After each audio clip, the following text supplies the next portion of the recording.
Good evening. It's nice outside. All right, so a few updates, and then we're just kind of going to dive back in and get to work on guiding principles, this time for boundaries. So you're going to do two things. You're going to find what you guys talked about in like January about boundaries, and then we're going to also develop some guiding principles around them today. So we are, a few updates. We are recording meeting at a glance videos each month to share with the community, to share with principals and PAC and PTA and all the people so they can start kind of pushing our work out. They are pretty high level. I really just script kind of the high level stuff that we've been doing in the committees, and then committee members are filming it with me. We filming next week, and we want people to film. So if you're not camera shy, it's just a teleprompter that says what we did this month, and give that to the folks so they can understand what's going on in our committees. So let Kayla know, or email SAP website or email address if you're not camera shy and would like to be on video with us. We are in the process of sunsetting some members who haven't been showing up and onboarding new ones. Some have just kind of shown up to the meeting, so we're trying to let them know, like, we got an onboard process for you. So if you guys know people that are always like, what y'all doing this app, and they want to be involved, let us know, because we're going to be onboarding some new people. And so I'll do that over the summer months, and then they'll officially join us in the fall. So this, just we could bring them along kind of the journey of what's been happening over the past year. This summer, we'll be, doing our internal, yes? I had a question about that. Could we also be a part, just to recap what we've done? Is that In the video? No, for the, when you do the summer onboarding. Like, Oh, be a part of it to, yeah, if you want to, absolutely. That we've done. Yeah, yeah, that's a great idea.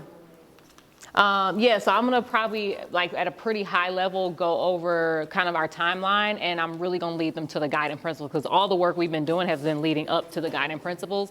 The other thing I'll probably show them is like some ideas that have been coming out of committees, because me and Kayla have to start pulling all that stuff for the Summer Institute. So I've gotten a few updates about that. Our planning committee has started working with some of the ideas that you guys have been generating around mapping. So anything that came, that's why, again, those worksheets are really, the data worksheets are important, because anything you guys put on there that has been emerging as an idea, like, oh, we should have groupings of programming throughout the county, what does that look like, right? So they're starting to work on those maps. I've seen a few types of maps which look very different than what we have already, like 3-mile radius maps, and then how many schools are within that 3 miles, what schools overlap, what schools don't, right? So some of that stuff, and you'll obviously get to see all this as well when you come back in the fall, but I'm asking them to make them now, so we can start looking at them in the summer with people that work and breathe this every day, to say, like, what is some challenges that our committee may see with this map, and what are some opportunities.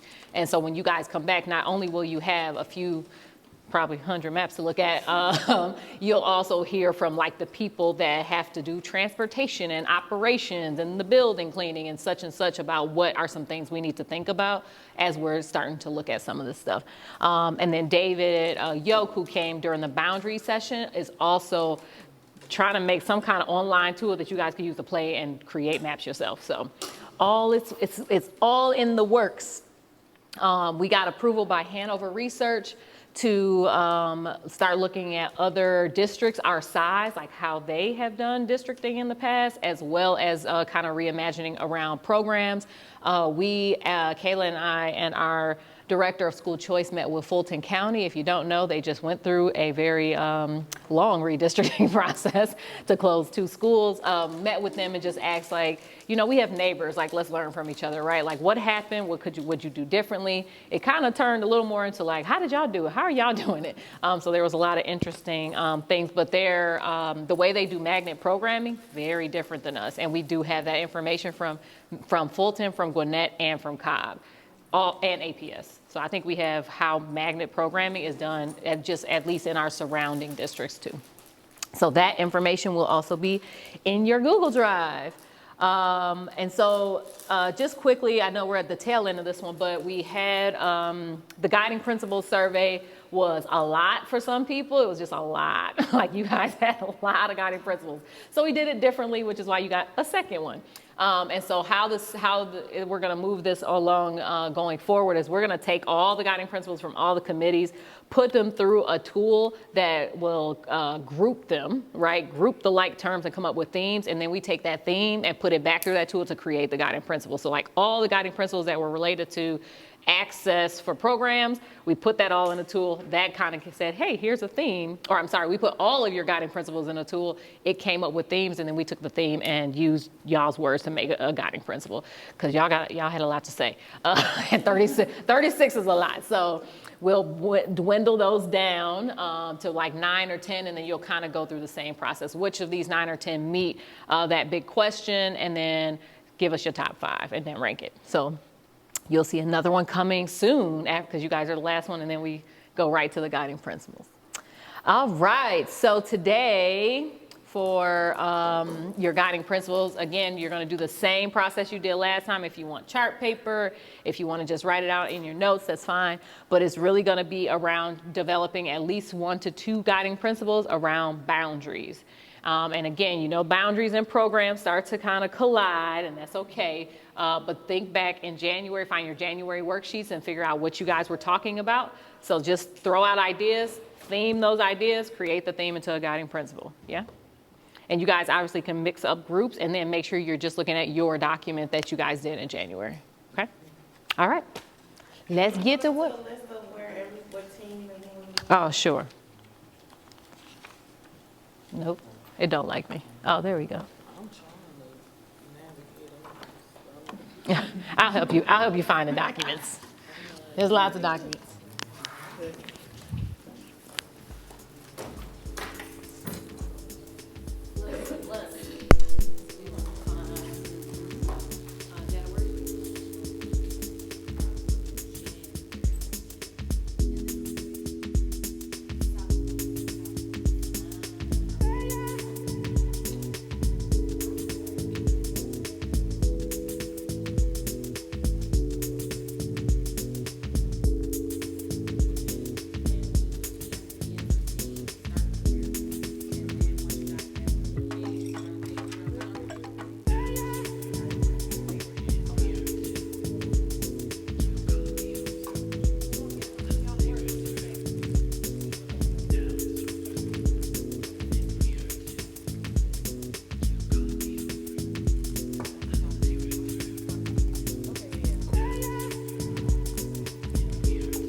they don't come outside because they just don't do it outside activity.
on, ChatGPT.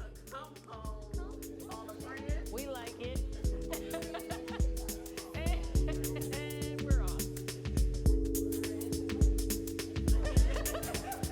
Push them on back, baby. Push them back.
All right. Let's hear what we came up with.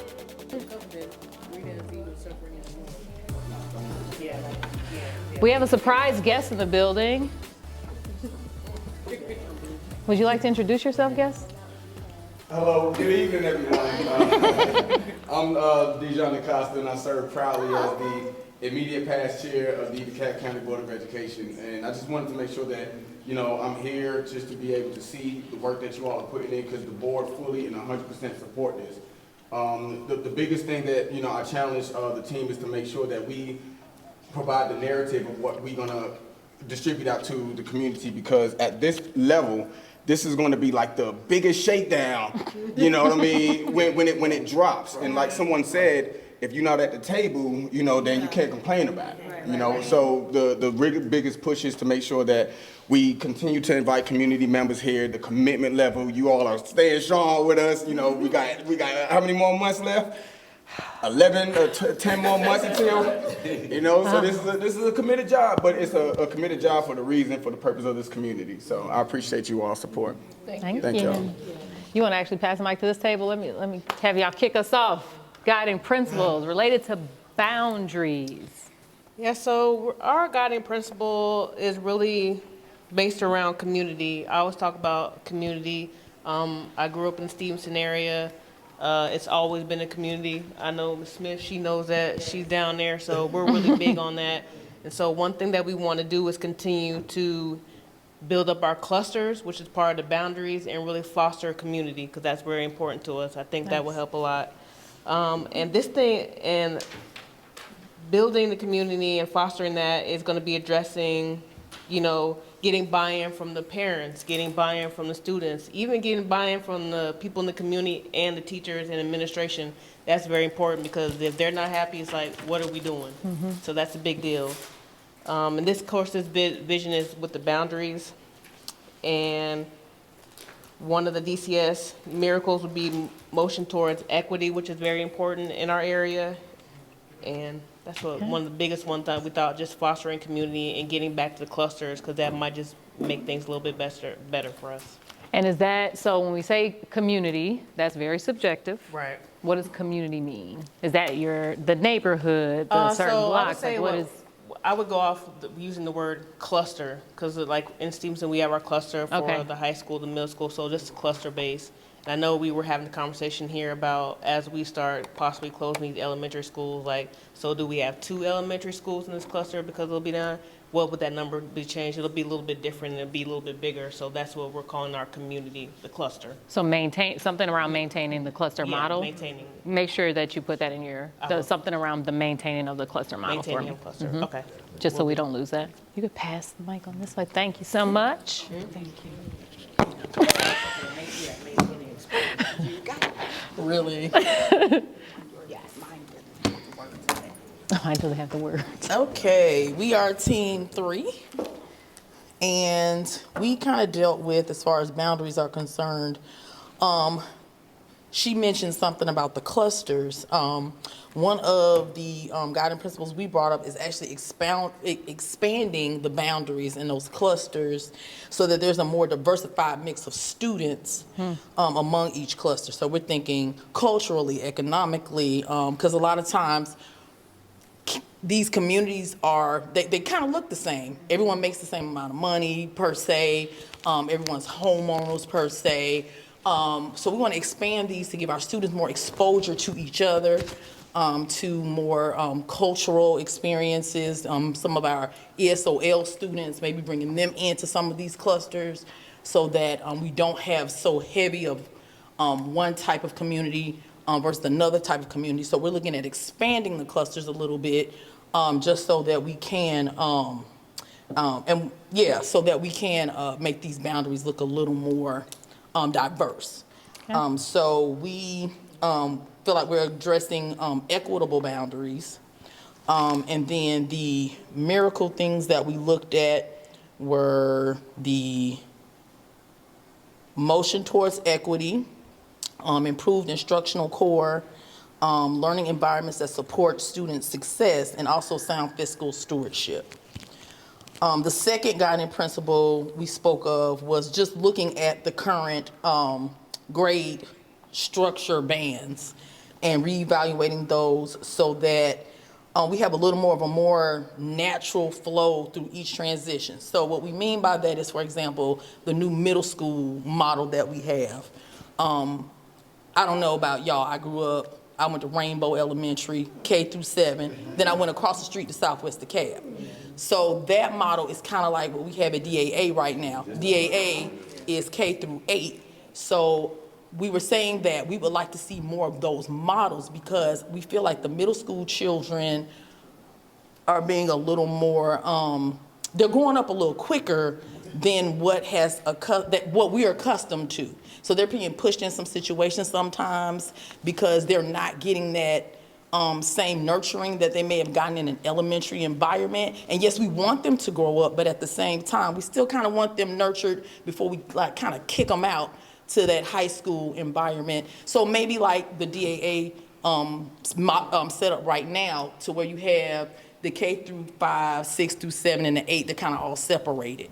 So just kind of reevaluating that to see what places we can do that. Maybe it is just a magnet model, or maybe there is something we can do at some of the neighborhood schools. So those are our big guiding principles. And that one's interesting, I think for 2 reasons. One, my brain immediately went to financial stewardship, right? Like, so if we had to condense, if you will, any of our schools, if we did a K-8 model and essentially eliminated the need for middle school, that reduces the number of schools in the cluster that we would need to, especially in areas where school populations are dwindling. And if they were going to be in middle school anyway, you're not necessarily disrupting like that cluster piece.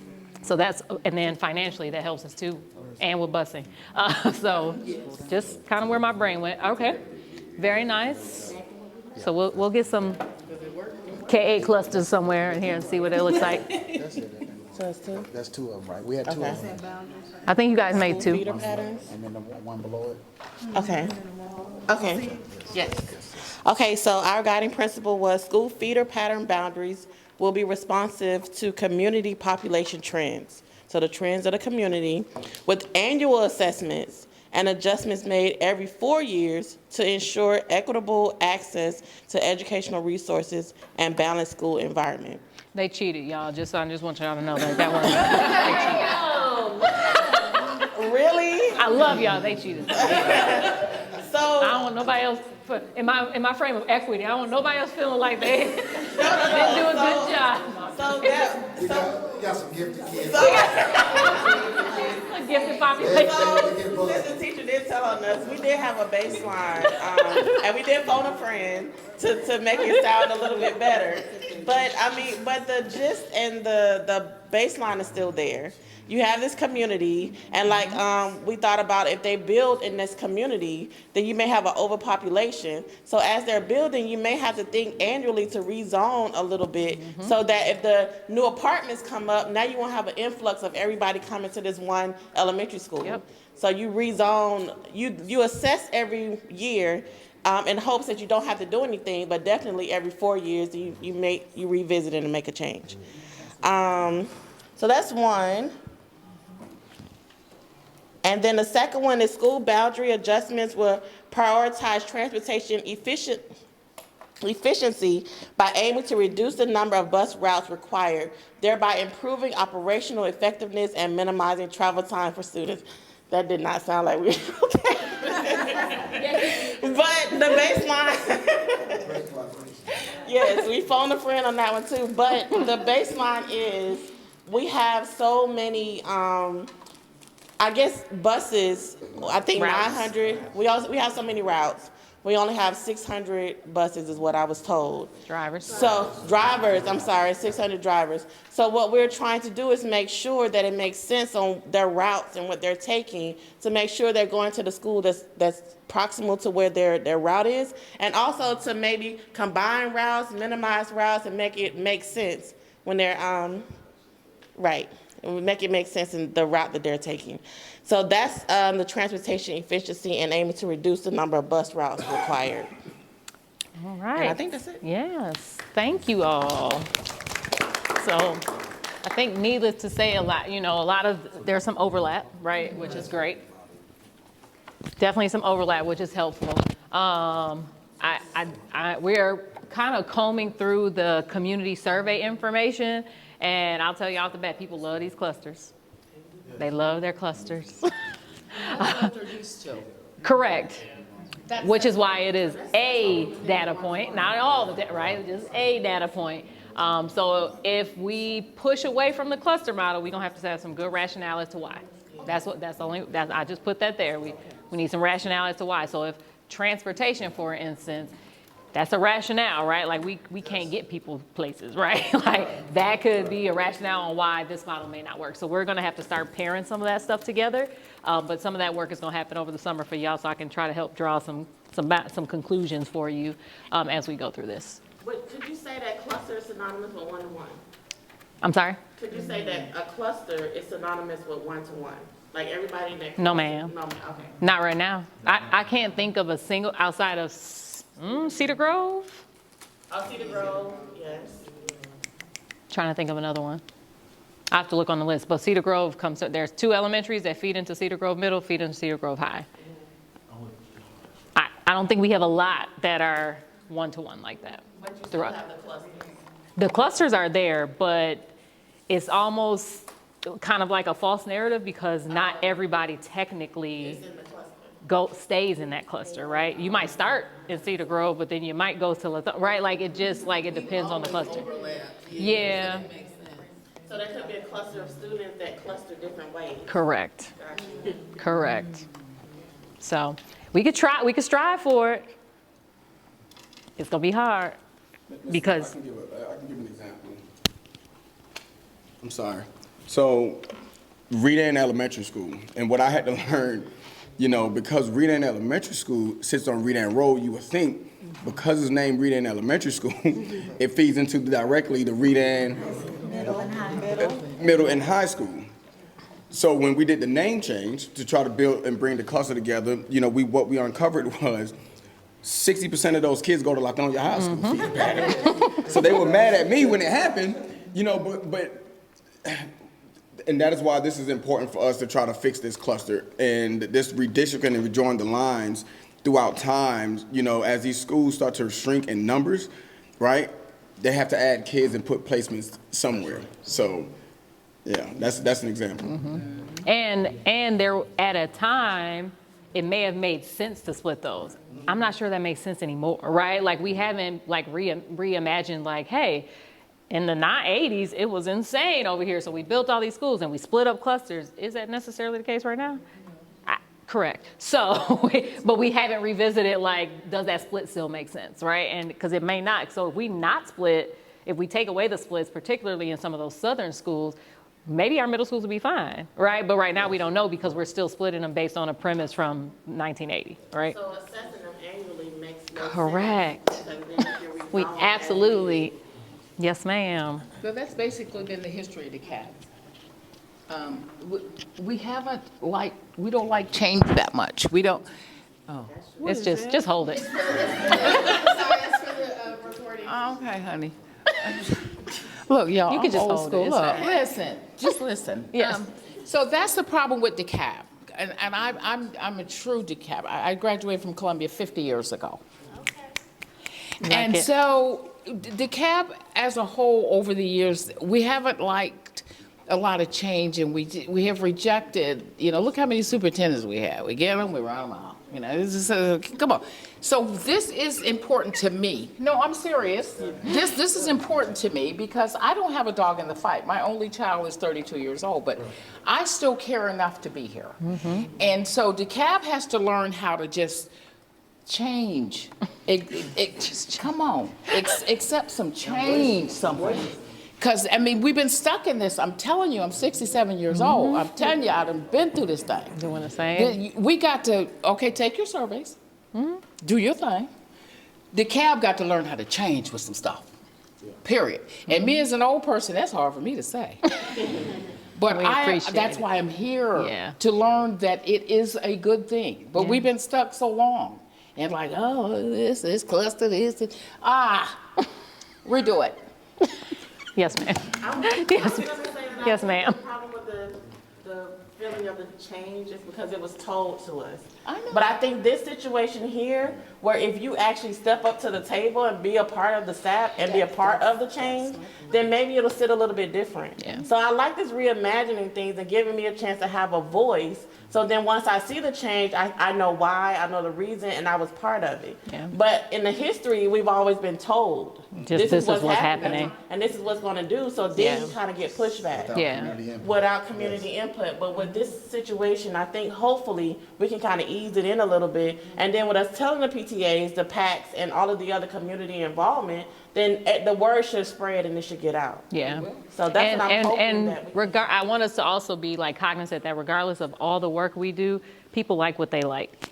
Right, and some people are just going to be stuck in whatever that is, and that's fine, right? Because again, as long as I think most board members at this point have been to a SAP meeting at least. So at least they know the process and understand and have some comfort in the fact that we're doing it with fidelity. So even when the rush does come, because it's going to come, because after Thanksgiving, we're going to start leaking some stuff like, hey, here's what we're thinking. Come give us your feedback. Here's the timeline. Here's where to enter your feedback, because I'm not answering 3,000 emails. Here's where here's a form, right? Here's where you're going to pull your feedback. Here's some themes that have arrived, committee. Let's think through this. Have we considered, right? So that people, even if they haven't been at the table, when it gets loud, they'll have an opportunity to even give us the feedback here, right? And so we'll give them that time as well, because they'll be the first people to say, we didn't have any idea this was happening. You're right. So here's your chance, right? Now give us your feedback. So Do you get a lot of feedback? Do you get Right the now? surveys from? Oh, we got 3,000 from the survey. And last week at the Chamber of Commerce meeting, superintendent spoke even to business owners about participate, how their voice can be heard, because this impacts It their does. businesses. And I appreciated him even speaking on it there. It And I just does. happened to be there, and he was like, "Yeah, you're on the committee." So it was just good to see more entities get involved with it. Yeah. So we do. I really appreciate you guys. So we have one more meeting before summer break. Well, your summer break, not mine. We'll be working on SAP stuff while y'all gone. So make sure you do your exit ticket. But you guys have one more meeting, May 28th. You guys are the last meeting of the year.